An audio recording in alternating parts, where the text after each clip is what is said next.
আসাম 15 প্ৰতিগৰাকী দৰ্শকলৈ আন্তৰিক কৃতজ্ঞতা জনাই প্ৰতিদিনৰ সমান্তৰালকৈ আজিৰ বিশেষ সাক্ষাৎকাৰ অনুষ্ঠানলৈ আগবাঢ়িছোঁ। আজিৰ সাক্ষাৎকাৰ বিশেষ অনুষ্ঠানৰ অতিথি এগৰাকী ৰাজনৈতিক জগতৰ লগত জড়িত ব্যক্তি। আপোনালোকে দেখিছে আমাৰ ষ্টুডিঅ'ত সাহিত্য, সংস্কৃতি, খেলুৱৈ বিভিন্ন ব্যক্তিক আমন্ত্ৰণ জনাই আনি তেওঁলোকৰ জীৱনৰ অতীতৰ পৰা বৰ্তমানলৈকে সকলো কথা আমি জানিব পাৰিছোঁ। আজি আমন্ত্ৰণ জনাইছোঁ এগৰাকী ৰাজনীতিৰ লগত জড়িত ব্যক্তি, যিগৰাকীয়ে ৰাজনীতিৰ লগত ওতঃপ্ৰোতভাৱে জড়িত হৈ সমাজ আৰু জাতিৰ উন্নয়নৰ হকে অহোপুৰুষাৰ্থভাৱে শ্ৰম কৰি এতিয়ালৈকে ৰাজনীতিৰ লগত জড়িত হৈ আছে। তেখেত পোনতে কাউন্সিলৰ হিচাপে হাদেৰী গাঁও পঞ্চায়তৰ পৰা নিৰ্বাচিত হৈ পৰৱৰ্তী সময়ত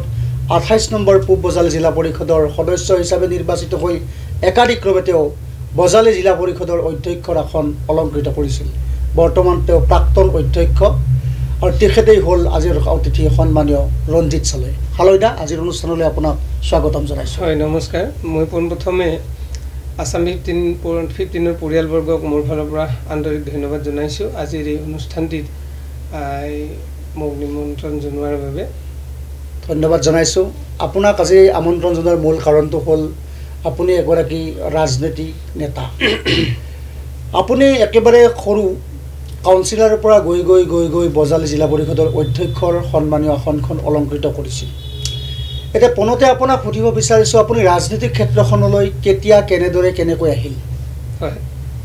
মই ক'বলৈ গ'লে অলপ দীঘলীয়া হ'ব। তথাপিতো মোৰ জন্মসূত্ৰে মই টিহুতে মোৰ ডাঙৰ দীঘল হ'লোঁ। হৈ গোটেই পঢ়া পাতি গোটেইখিনি টিহুতে শেষ কৰিলোঁ। তাৰপিছত মই 2007 চনত মই বজালীত হাদেৰীলৈ আহিলোঁ আৰু হাদেৰীত মোৰ বাইদেউৰ ঘৰ আছিলে, সেই সূত্ৰে মই তাত আহিলোঁ। আৰু অহাৰ পিছত দেখিলোঁ সেই যিটো অঞ্চল হাদেৰীৰ বিশেষকৈ ভদ্ৰান্ত মহিতাৰা গাঁৱৰ অন্তৰ্গত চৈতেমাৰী চুবা বুলি কয়, সেই চুবাটোত মই যেতিয়া আহোঁ তেতিয়া একেবাৰে আমাৰ সেই চুবুৰীটো পিছ পৰি আছিল, য'ত দলং নাছিল, যাতায়াত ব্যৱস্থা বেয়া আছিলে, ইলেক্ট্ৰিচিটি নাছিলে আৰু গোটেই চাবলৈ গ'লে একেবাৰে পিছপৰা এটা অঞ্চল। আৰু তাত গৈ মানুহখিনি যেতিয়া দেখিছিলোঁ তেতিয়া খুব সহজ সৰল মানুহ আছিলে, মানুহখিনি আমাৰ সহজ সৰল মানুহ আৰু বহুত দিশত তেওঁলোক বঞ্চিত হৈ আছিলে। আৰু সেই সময়ত বিধায়িকা আছিল আমাৰ পাটাচাৰকুছি সমষ্টিৰ ডক্টৰ মলীয়া বৰ্মন ডাঙৰীয়ানী। আৰু তেতিয়া মই তাত বাইদেউহঁতৰ ঘৰত ফুৰিব যোৱাতে তেখেতক আদৰিবলৈ এখন সভা পাতিছিলে আমাৰ হাদেৰী লক্ষী মন্দিৰত। আৰু সেই লক্ষী মন্দিৰত তেতিয়া কংগ্ৰেছ চৰকাৰ, আৰু সেই সময়ত তেখেতে কৈছিলে, সদম্ভে কৈছিলে যে কংগ্ৰেছৰ চৰকাৰৰ দিনত উন্নয়ন হৈছে আৰু গতিকে আমাৰ পাটাচাৰকুছি সমষ্টিৰো ভালেখিনি উন্নয়ন হৈছে। গতিকে তেতিয়া ৰাইজৰ ফালৰ পৰা ক'বলৈ দিয়াতে বিভিন্ন ঠাইত বিভিন্ন ব্যক্তিয়ে তেওঁলোকৰ অভাৱ অভিযোগ সম্পৰ্কে ক'লে, কিন্তু আমাৰ সেই চুবুৰীটোৰ পৰা কোনো এগৰাকী ব্যক্তি কোৱাৰ কাৰণে মানে সাহস গোটাব নোৱাৰিলে। আৰু তেতিয়া মোৰ লগতে এজন ভিন্দ কৈছিলে, মই তেখেতক কৈছিলোঁ যে আপোনালোকে আপোনালোকৰ সমস্যাটোৰ কথা কওক, কিন্তু তেওঁলোকে কোৱাৰ কাৰণে সাহস গোটাব নোৱাৰিলে। আৰু তেতিয়াই মই গৈ মঞ্চত সেই চুবুৰীটোৰ হৈ মই কৈছিলোঁ যে আজি মাননীয় বিধায়িকা মহোদয়ে যিটো কথা কৈছে এইটো আচলতে সম্পূৰ্ণ মিছা বুলি প্ৰতিফলিত হৈছে। এই কাৰণতে যে মই বেলেগ কথা নকওঁ, এই পঞ্চায়তৰে অন্তৰ্গত ভদ্ৰান্ত মহিতাৰা গাঁৱৰ চৈতেমাৰী এনেকুৱা এটা চুবুৰী য'ত আজি যদি এগৰাকী মানে ৰোগীক তাৰ পৰা আনিবলগীয়া হয় তেতিয়াহ'লে তাত গাড়ী নাযায়, য'ত ঠেলাৰে আনিব লাগে। এখন সাঁকো আছিলে। তেতিয়া তেওঁ মানে মোৰ ভাষণৰ পিছতে কৈছিলে যে অলপ আগতে যিগৰাকী ব্যক্তিয়ে ইয়াত ক'লে সেই ঠাইখিনি মোক নোট কৰি দিয়ক আৰু মই সেই ব্যৱস্থাটো কৰিম। তো সেই সময়ত নোট কৰি পেলাই তাৰপিছত মই 2007 চনত তাত বিহু পাতিছিলোঁ আৰু বিহুত তেখেতক নিমন্ত্ৰণ দি সেই সাঁকোখনেৰে পাৰ কৰাই নিছিলোঁ। আৰু সেই সময়তে তেখেতে তাত গৈ ঘোষণা কৰিছিলে যে মই এই সাঁকোখনৰ কামটো কৰি দিম। আৰু তেতিয়া তেওঁ মানে সেই সময়ত DRDৰ পৰা মানে বক্স মানে কালভাৰ্টৰ জৰিয়তে তেওঁ অন্ততঃ যাত ব্যৱস্থাটো সুচল কৰি দিলে। আৰু তাৰ পিছতে মানুহখিনিৰ লগত এটা যিটো আত্মিক সম্পৰ্ক হ'ল, সেই সম্পৰ্কৰ পিছতে মোৰো মানুহখিনিক লগ পাই ভাল লাগিল আৰু লাহে লাহে মানুহখিনিৰ যিটো অন্তৰত সোমাই গ'লোঁ, গৈ পেলাই তাত মই 2007 চনৰ পৰা থাকিবলৈ ল'লোঁ। আৰু লৈ পেলাই তাৰে লগ বন্ধু সমন্বিতে মানে সকলোখিনি যিখিনিক মানে মোৰ লগ হ'ল সেই লগখিনি লৈ আহে মোক লক্ষী পূজাৰ লগত হাদেৰী লক্ষী পূজাৰ লগত অন্তৰ্ভুক্ত কৰিলে। হাদেৰী আঞ্চলিক ক্ৰীড়া সন্থাৰ মই একেবাৰে 5 বছৰ মই মানে সম্পাদকৰ দায়িত্বত আছিলোঁ তাৰপিছত আকৌ 5 বছৰ থাকিলোঁ এনেকৈ মানে ৰাইজৰ লগত এটা সম্পৰ্ক গঢ়ি উঠিল আৰু এই সম্পৰ্কৰ পিছতে মই 2013 চনত কাউন্সিলাৰ হিচাপে মানে নিৰ্বাচন খেলাৰ কাৰণে মোৰ ইচ্ছা নাছিলে কিন্তু মোৰ এই বন্ধুসকলৰ হেঁচাত সেই সময়ত মই নিৰ্বাচন খেলিবলৈ লওঁ আৰু নিৰ্বাচন খেলাৰ সময়ত মই বাইদেউহঁতৰ ঘৰত থাকিয়ে নিৰ্বাচন খেলিছোঁ সেইটো এটা ডাঙৰ কথা আপোনাৰ এই যে ভোটৰ নাম হাদেৰী পঞ্চায়তত কেতিয়া অন্তৰ্ভুক্ত হৈছিল মই 2012 চনত 12 চনত 12 চনত অন্তৰ্ভুক্ত হৈছে আৰু মই 2013 ত নিৰ্বাচন খেলিছোঁ ভাৰতীয় জনতা পাৰ্টিলৈ আপুনি কেতিয়া আহিল মই ভাৰতীয় জনতা পাৰ্টিত মই যেতিয়া 2003 চনত মই যেতিয়া ডিগ্ৰী পঢ়ি থাকোঁ সেই সময়তে টিহুত আজি প্ৰয়াত শীতল মণ্ডল আছিলে সেই সময়ত আমাৰ মণ্ডল সভাপতি তেতিয়াই আমি তেখেতসকলৰ লগত কাম কৰিছিলোঁ আৰু প্ৰায় তেতিয়াৰ পৰা 2003 চনৰ পৰাই মই দলত মানে লাগি আছিলোঁ আপুনি যেতিয়া হাদেৰী গাঁও পঞ্চায়তৰ পৰা প্ৰতিদ্বন্দ্বিতা কৰিব ওলাইছিল আপোনাৰ বিপক্ষে বহু প্ৰাৰ্থী আছিল আনকি টিকট পোৱাৰ ক্ষেত্ৰতো আপুনি বহুত জটিলতাৰ সন্মুখীন হৈছিল নহয় জানো তৎসত্ত্বেও কিন্তু ভাৰতীয় জনতা পাৰ্টিৰ বিষয়ববীয়াসকলে আপোনাক টিকট দিছিল যি আস্থাৰে আপোনাক টিকট দিছিল সেই আস্থা আপুনি ৰাখিছে আৰু সদম্ভে হাদেৰী গাঁও পঞ্চায়তৰ কাউন্সিলৰ হিচাপে জয়লাভ কৰিছিল এয়া আপোনাৰ গৌৰৱৰ ক্ষণ আৰু পৰৱৰ্তী সময়ত আপুনি ভাল কাম কৰা বুলি ক'বই লাগিব কাৰণ আপুনি ভাল কাম কৰাৰ ফলস্বৰূপেই 28 নম্বৰ পূব বজালী জিলা পৰিষদৰ সদস্য হিচাপে প্ৰতিদ্বন্দ্বিতা কৰি জয়লাভ কৰিছিল এই যে ডিফাৰেণ্ট আপুনি হাদেৰী গাঁও পঞ্চায়তৰ সদস্য কাউন্সিলাৰ আছিল আৰু পূব বজালী জিলা পৰিষদৰ সদস্য হ'ল এলেকা বৃহৎ আগতে আপুনি এটা পঞ্চায়তৰ অন্তৰ্গত আছিল তাৰপিছত বহুকেইটা পঞ্চায়তৰ অন্তৰ্গতত কাম কৰিবলগীয়া হ'ল এই কামখিনি চম্ভালিবৰ লগতে কিবা জটিলতাৰ সন্মুখীন হৈছিল নে হয় মানে ক'বলৈ গ'লে অলপ মানে মই আগৰ পৰা ক'ব লাগিব যে যেতিয়া মই প্ৰথম সেই সময়ত আমাৰ নিৰ্বাচন মই যেতিয়া কাউন্সিলাৰ খেলোঁ সেই সময়ত আমাৰ বিধায়ক আছিলে মনোৰঞ্জন দাস ডাঙৰীয়া আৰু সেই সময়ত আমাৰ জিলাৰ সভাপতি আছিল হৰিহৰ শৰ্মা ডাঙৰীয়া আৰু জিলাৰ সাধাৰণ সম্পাদক আছিলে আমাৰ প্ৰয়াত খনীন দাস ডাঙৰীয়া তেতিয়াতো কংগ্ৰেছৰ চৰকাৰেই আছিল চৰকাৰ কংগ্ৰেছ আৰু সেই সময়ত অসমত 5 গৰাকী বিধায়ক আছিল আৰু সেই 5 গৰাকীৰ ভিতৰত আমাৰ পাটাচাৰকুছি সমষ্টিৰ সন্মানীয় মনোৰঞ্জন দাস ডাঙৰীয়া আছিলে তো সেই সময়ত মোক টিকট দিয়াৰ কাৰণে মাননীয় বিধায়ক মহোদয়ে অলপ মানে অলপ বাধা দিছিলে এইটো কাৰণতে যে তেওঁ টিহুৰ ল'ৰা আহি পেলাই ইয়াত আছে বাইকহঁতৰ ঘৰত থাকে তেওঁক টিকটটো দিলে কেনেকৈ জয় হ'ব গতিকে তেওঁ অলপ মানে সেইটো ভাবি পেলাই টিকট দিব বিচৰা নাছিলে কিন্তু সেই সময়ত মোৰ হাদেৰী অঞ্চলৰ যিখিনি ডেকা বা যিখিনি দলীয় কাৰ্যকৰ্তা আছিলে তেওঁলোকৰ একে বিপুল ইচ্ছা যে অন্ততঃ আঞ্চলিক পঞ্চায়তৰ টিকটটো মোক দিব আৰু যাৰ কাৰণে তেওঁলোকে মানে বিপুল হেঁচা প্ৰয়োগ কৰি শেষ টাইমত অৰ্থাৎ নমিনেশ্যনৰ আগদিনাখন ৰাতিলৈকে মোৰ টিকটটো ঘোষণা হোৱা নাছিল বাকীবোৰ চব হৈছিলে কিন্তু শেষত মানে এই কাৰ্যকৰ্তাৰ হেঁচাত মোক টিকটটো দিয়াৰ কাৰণে ইচ্ছুক হ'ল আৰু সেই সময়ত বহুত কষ্ট হৈছিলে সেই সময়ত মানে আমাৰ নিৰ্দলীয় হিচাপে মোৰ লগত সতীশ কলিতা ডাঙৰীয়াই কণ্টেষ্টত আহিছিলে তেখেত হ'ল স্থানীয় ব্যক্তি সেই সময়ত আৰু মোৰ এটা ঢৌত উঠাই দিছিলে যে তেওঁ বিদেশী তেওঁ বেলেগৰ পৰা আহি নিৰ্বাচন খেলিছে ইয়াৰ আমাৰ সমষ্টিৰ কাম নহ'ব এনেকুৱা বিভিন্ন ধৰণৰ ইছ্যু আছিলে কিন্তু মই এটা কথাই বিশ্বাস কৰিছিলোঁ যে মই ৰাইজৰ ওচৰত গৈ এটা কথাই কৈছিলোঁ যে সঁচা অৰ্থত আপোনালোকে এবাৰ চাওক চাই পেলাই হয়তো মই ইয়াৰ নহয় যদিও মোৰ জন্মসূত্ৰে হয়তো মই ইয়াৰে নহয় কিন্তু আজি ইমান বছৰে ইয়াত থাকিলোঁ থাকি পেলাই ৰাইজৰ যিটো আৱেগ অনুভূতি ৰাইজৰ যিটো সমস্যা এই সমস্যাখিনি মই বুজি পাইছিলোঁ আৰু সেইকাৰণে মোৰ সেই অঞ্চলত প্ৰতিটো ঘৰত এটা ঘৰুৱা সম্পৰ্ক আছিলে আৰু যাৰ কাৰণে মানুহখিনি মোৰ লগত এটা আত্মিক সম্পৰ্ক হৈ গঢ়ি দি উঠিছিলে আৰু সেই কাৰণতে হয়তো মই মাত্ৰ 17টা ভোটৰ ব্যৱধানত মই জয় হৈছিলোঁ আচলতে জন্মভূমিতকৈ যে কৰ্মভূমি ডাঙৰ প্ৰমাণ কৰি দিছে আপুনি জন্মভূমি আপোনাৰ বেলেগ ঠাই কৰ্মভূমি বেলেগ ঠাই কিন্তু আপুনি কৰ্মভূমিত এতিয়া সুন্দৰকৈ কাম কৰি পৰৱৰ্তী সময়তো নিৰ্বাচনত জয়লাভ কৰিছে এতিয়া আপোনাক যদি আমি পোনপটীয়াকৈ সুধোঁ আপুনি দুয়োটা নিৰ্বাচনে জয়লাভ কৰিলে আপুনি ৰাইজক কিমান শতাংশ সুখী কৰিব পাৰিছে আপোনাৰ মনে কি কয় আপুনি কিমান কাম কৰিছে আৰু ৰাইজে কিমান সন্তুষ্ট বুলি আপোনাৰ অনুভৱ হয় ৰাইজৰ প্ৰতিনিধি এগৰাকীয়ে প্ৰত্যেকগৰাকী ব্যক্তিকে মানে সন্তুষ্টি দিব নোৱাৰে কিন্তু মই ভাবোঁ যে মোৰ এই দুটা কাৰ্যকালৰ সময়ছোৱাত মই ৰাইজক ভালেখিনিয়ে মানে যিখিনি মানে মানুহৰ দিবলগীয়া থাকে সেইখিনি এইটো নহয় যে কিবা বস্তু দিলে যে ভাল হয় অন্তত মই মানুহৰ লগত যিটো সম্পৰ্ক ৰাখিছোঁ সেই সম্পৰ্কৰ জৰিয়তে যে গম পাওঁ বা মই নদি বা মই বিশ্বাসেৰে ক'ব পাৰোঁ যে মই সঁচা অৰ্থত এগৰাকী ৰাইজৰ প্ৰতিনিধি হিচাপে মানুহক যিখিনি দিব লাগে সেইখিনি দিব পাৰিছোঁ আৰু সেইকাৰণে মোৰ এটা বিশ্বাস আছে বা মোৰ মানে এবচেণ্টতো হয়তো কোনোবা এজন বা দুজন ব্যক্তিয়ে মোক ব্যক্তিগতভাৱে বেয়া পাই হয়তো বেয়া বুলি ক'ব পাৰে কিন্তু মই এইটো ক'ব পাৰোঁ 99% মানুহে অন্তত মোৰ বিষয়ে সেনেকৈ ক'ব নোৱাৰে যে তেওঁ ৰাইজৰ প্ৰতিনিধি হৈ সঁচা অৰ্থত তেওঁ আমাৰ ৰাইজৰ লগত এটা বেয়া পলিটিক্স কৰা বুলি গতিকে মই একেবাৰে আমাৰ মানুহৰ লগত কোনো ধৰণৰ মাজত গেপছ নৰখাকৈ মই ৰাজনীতি কৰিছোঁ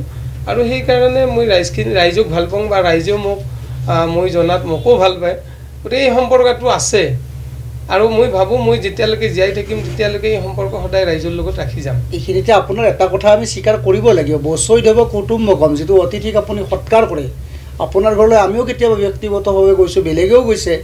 আপুনি যিটো আলহীক আপ্যায়ন কৰে আপুনি কেতিয়াবা নিজেও চাহ কৰি যিসকলে আপোনাক লগ ধৰিবলৈ গৈ তেওঁলোকক আপুনি চাহ খুৱাইছে কেতিয়াবা গামোচা পিন্ধাইছে এই যে আপোনাৰ আত্মীয়তা আপুনি কামটো কৰি দিব নোৱাৰিব পাৰে এনেকুৱা কেতিয়াবা জটিলতা হয় যে এগৰাকী চাকৰিয়ালৰ বোৱাৰীয়েকক অনুৰোধ লাগে সেই কামটোতো আপুনি কৰি দিব নোৱাৰে কিন্তু আপুনি গৈ পোৱাৰ লগে লগে যিটো আত্মীয়তা প্ৰদৰ্শন কৰে নোৱাৰিলেও আপুনি যিটো আত্মীয়তা দিছে এই ক্ষেত্ৰত সঁচাকৈ অভিভূত ধন্যবাদৰ পাত্ৰ আপুনি আমি ব্যক্তিগতভাৱে এই কথা জানো এতিয়া আপোনাক সুধিব বিচাৰিছোঁ আপুনি এতিয়া বজালী জিলা পৰিষদৰ অধ্যক্ষ নহয় প্ৰাক্তন অধ্যক্ষ আপুনি এতিয়া পঞ্চায়তৰ কোনো প্ৰতিনিধি নহয় এতিয়া আপুনি এজন ৰাজনৈতিক কৰ্মী হিচাপে আছে সমাগত পঞ্চায়ত নিৰ্বাচনত আপুনি নতুনকৈ কিবা চিন্তা চৰ্চা কৰিছেনে হয় আজিৰ তাৰিখত সেইটো কোৱা টান কাৰণ যিহেতুকে পঞ্চায়ত নিৰ্বাচনৰ এটা কিছুমান নিয়ম থাকে আৰু সেই নিয়মৰ ভিতৰত হয়তো মোৰ যিটো সমষ্টি এলেকা সেই এলেকাটোত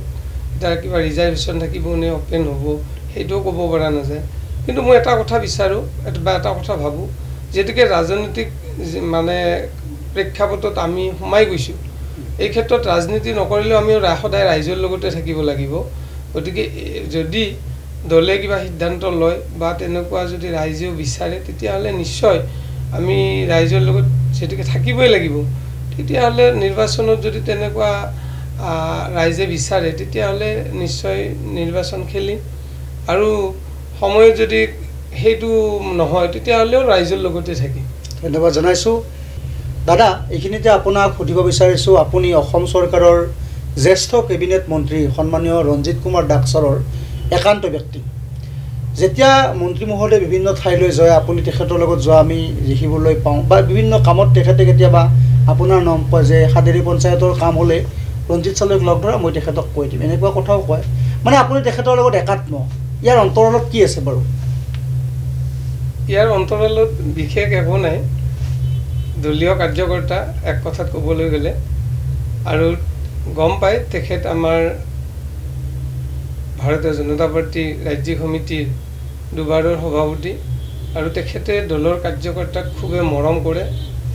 জ্যেষ্ঠজনক সন্মান কৰে কনিষ্ঠজনক মৰম কৰে সেই আদৰ্শ তেখেতৰ আছে মোৰ ক্ষেত্ৰত নহয় প্ৰত্যেকৰ ক্ষেত্ৰতে আছে কেৱল মোক এটা দায়িত্ব দিছে আৰু সেই দায়িত্বটোৰ কাৰণে হয়তো কেতিয়াবা তেখেতে মোৰ নামটো ক'বলগীয়া হয় বা কয় ইয়াৰ অৰ্থ এইটো নহয় যে তেওঁৰ লগত মোৰ কিবা বেলেগ সম্পৰ্ক আমাৰ দলীয় এক নম্বৰ দ্বিতীয় কথা তেখেতে যেতিয়া আমাৰ পাটাচাৰকুছি সমষ্টিত নিৰ্বাচন খেলাৰ কাৰণে প্ৰস্তুতি কৰে সেই সময়ত আমাৰ প্ৰত্যেকগৰাকী দলীয় ব্যক্তিকে আমাৰ দলৰ পৰা দায়িত্ব দিছিলে আৰু মোৰ দায়িত্বটো আছিলে যে মাননীয় সেই সময়ত আমাৰ তেখেত ৰাজ্যিক সভাপতি আৰু আমাৰ সমষ্টিৰ প্ৰাৰ্থী গতিকে প্ৰাৰ্থীগৰাকীৰ যি সভা সমিতি হ'ব সেই সভা সমিতিসমূহৰ তেখেতৰ লগত থকা দায়িত্বটো মোৰ আছিলে আৰু সেই দায়িত্বটো মই ভাবোঁ তেখেতৰ লগত হয়তো নিয়াৰিকৈ পালন কৰিছোঁ আৰু যাৰ কাৰণে তেখেতে পৰৱৰ্তী সময়ত সমষ্টিত তেখেতৰ যিখিনি সভা সমিতি বা যিখিনি কাম কাজৰ মানে সভা সমিতিৰ বা দায়িত্ব সেইখিনি হয়তো তেখেতে আজিও দি থৈ দিছে আৰু সেইখিনি মই ভাবোঁ নিয়াৰিকৈ পালন কৰি আছোঁ আৰু কৰি থকাৰ কাৰণে হয়তো তেখেতৰ এই যি কাম এই কামখিনি মোক চোৱা চিতা কৰিব দি আছে আৰু সঁচা অৰ্থত ক'বলৈ গ'লে আপোনালোকেও জানে নিশ্চয় যে ৰঞ্জিত দাস এগৰাকী তেনেকুৱা ব্যক্তি যিগৰাকী ব্যক্তিয়ে আমাৰ প্ৰতিগৰাকী কাৰ্যকৰ্তাৰ অন্তৰত আছে আৰু কাৰ্যকৰ্তাসকলেও তেখেতক ভাল পায় আৰু ঠিক তদ্ৰূপ ময়ো তেখেতৰ এগৰাকী তেনেকুৱা অনুৰাগী আৰু যাৰ কাৰণে তেখেতৰ কাৰণে এইখিনি কৰি আছোঁ আৰু মই ভাবোঁ তেখেতে থকালৈকে এইখিনি কাম কৰি থাকিব পাৰিলে ময়ো নথৈ আনন্দিত আৰু সুখী হ'ম কাৰণ এজন ভাল ব্যক্তিৰ ছত্ৰছায়াত থাকিব পৰাটো এটা সৌভাগ্য বুলি মই ভাবোঁ কাৰণ জন্মৰ পিছত বহু মানুহ লগ পাইছোঁ যে সেই মানুহবিলাকৰ পৰা অকল কিবা এটা পোৱাৰ আশা নহয় যে সঁচা অৰ্থত মানুহজনৰ লগত থাকি যিটো মনৰ তৃপ্তি এই মনৰ তৃপ্তিটো পাব লাগে আৰু সেইখিনি মই তেখেতৰ পৰা পাইছোঁ আৰু যাৰ কাৰণে হয়তো তেখেতৰ যিকোনো কাৰ্যসূচী এটা হ'লে সেইখিনি মোক নোট কৰিব দিয়ে আৰু সেইখিনি মই নোট কৰি তেখেতক মই সময়ত হয়তো আগবঢ়াই দিওঁ আজি অত্যাচাৰকুছি সমষ্টিত এনেকুৱা এটা নজিৰ নাই যে আগৰ কোনোবা এগৰাকী বিধায়কে যে মানুহৰ সুখ দুখৰ সময়ত ঘৰে ঘৰে গৈছিলে কিন্তু এইগৰাকী ব্যক্তি এনেকুৱা এজন ব্যক্তি যিগৰাকী ব্যক্তিয়ে মানুহৰ সুখ দুখ প্ৰতিটো মুহূৰ্ততে তেখেতে উপস্থিত হোৱাৰ এটা ইচ্ছা আছে আৰু যাৰ কাৰণে সময় পালে তেখেতে হয়তো আমাৰ কোনোবা এজন মানুহ ঢুকাইছে তেওঁৰ ঘৰতো যোৱাৰ ইচ্ছা কৰে এই গোটেই প্ৰক্ৰিয়াটো হয়তো তেখেতে ৰখাৰ কাৰণে এটা মোক দায়িত্ব দিছে আৰু মই আমাৰ দলীয় কাৰ্যকৰ্তা বা মণ্ডল সভাপতি বা মৰ্চাৰ লগত আমি যোগাযোগ কৰি এইখিনি ৰাখি আছোঁ আৰু যাৰ কাৰণে হয়তো এইখিনি কিছু লেপছো হৈছে আৰু কাৰণ হ'বই তেখেতে আজি কেবিনেট মন্ত্ৰী সমষ্টিৰ বাহিৰেও গোটেই অসমৰ দায়িত্ব থাকে এইখিনি চোৱা চিতাত কেতিয়াবা সেইটো হয় কিন্তু 6 মাহ হোৱাৰ পিছতো তেখেতে খবৰ লোৱা মানে এটা উদাহৰণ আছে আৰু এইখিনি তেখেতে সুন্দৰকৈ কৰি আছে ধন্যবাদ জনাইছোঁ আমি প্ৰায় দেখোঁ সন্মানীয় কেবিনেট মন্ত্ৰী ৰঞ্জিত ছাৰে ৰাতিপুৱাই শৰীৰ চৰ্চা কৰে এই এদিন দুদিনৰ কথা নহয় কিন্তু সুদীৰ্ঘ দিন মই যেতিয়াই ৰাতিপুৱা আমি শুই উঠোঁ তেতিয়াই চাওঁ ছাৰে আজি ক'ত আছে আমি জানিবলৈ পাওঁ ছাৰে শৰীৰ চৰ্চা কৰে গোটেইখিনি কথা গম পাওঁ আৰু এই ছাৰৰ এই কামটোক মই আগতেও বিভিন্ন ব্যক্তিক আমন্ত্ৰণ জনাই আনতে ধন্যবাদ জনাইছোঁ আজিও কৈছোঁ ছাৰে এক সুন্দৰ প্ৰচেষ্টা অব্যাহত ৰাখিছে কিন্তু তাৰ সমান্তৰালকৈ আপোনাকো আমি ফেচবুকত দেখিবলৈ পাইছোঁ আপুনিও শৰীৰ চৰ্চা আৰম্ভ কৰিছে কাৰণটো কি বাৰু কাৰণটো এইটো এটা ভাল কাৰণ আৰু আমি প্ৰত্যেকে সেইটো কৰা উচিত আজি মাননীয় আমাৰ সমষ্টিৰ বিধায়ক তথা অসম চৰকাৰৰ জ্যেষ্ঠ কেবিনেট মন্ত্ৰী সন্মানীয় ৰঞ্জিত কুমাৰ দাস ডাঙৰীয়াক আমি তেতিয়াৰ পৰা দেখিছোঁ